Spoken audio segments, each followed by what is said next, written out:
can we be clear about something, Demos? How you give me a flashback to where you and your piano player are going to run off and be safe while your woman disses you and leaves you at the train station while she's finding out her husband's still alive and stuff, and then randomly walk off towards a plane with some damn French officer without that same piano player in sight. How does that work? Well, the piano player stayed on for 25% of the profit. Bull crap. Sam would stay by Rick's side. That's what they do.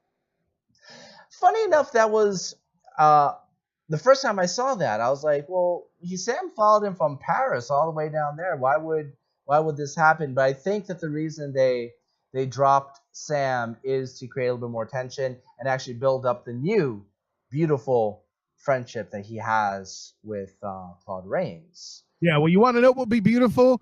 Me as Sam being completely pissed off. Can you imagine getting the news from that fat dude I always want to say Ferrari, and that's not his name, but it's very close to that.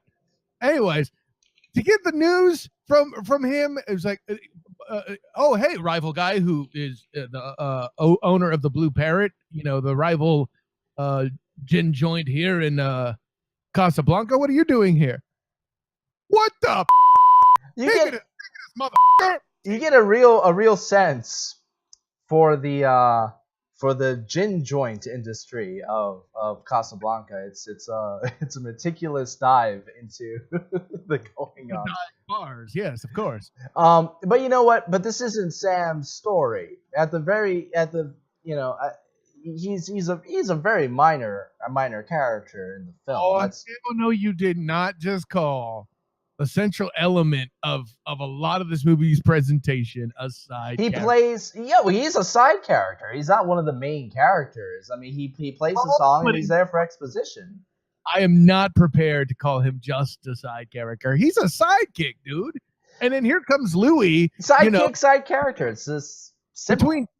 Between chicks he's doing his best Deuce Bigelow with to get damn, passage to other countries or whatever.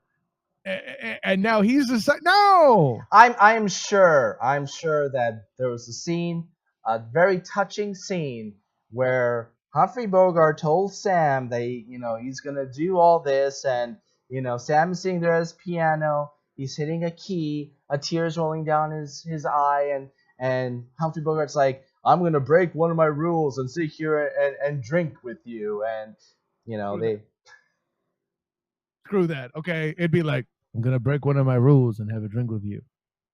He's going to pick up the drink. He's going to be like this. You're like, you know what, Rick? I always thought you was a bitch. Maybe that was part of the initial reboot plan that Madonna had. No joke. I was reading about this today. This is something I had no idea about. And I'm like, let me do a little additional research and see if there's any piece of trivia I might want to slip in here. And I read that in the 90s, Madonna, in late 90s, I believe, Madonna wanted to remake Casablanca with her as Elsa and Ashton Kutcher as... Oh my God. I can't even say it. I can't even finish that sentence. And obviously, no studio wanted to touch that. Like, I'm not going to lie. She looked the part as Breathless Mahoney and Dick Tracy. But no, Ingrid Bergman, she is not. A, B, punked. That's all I can say. That's what we would be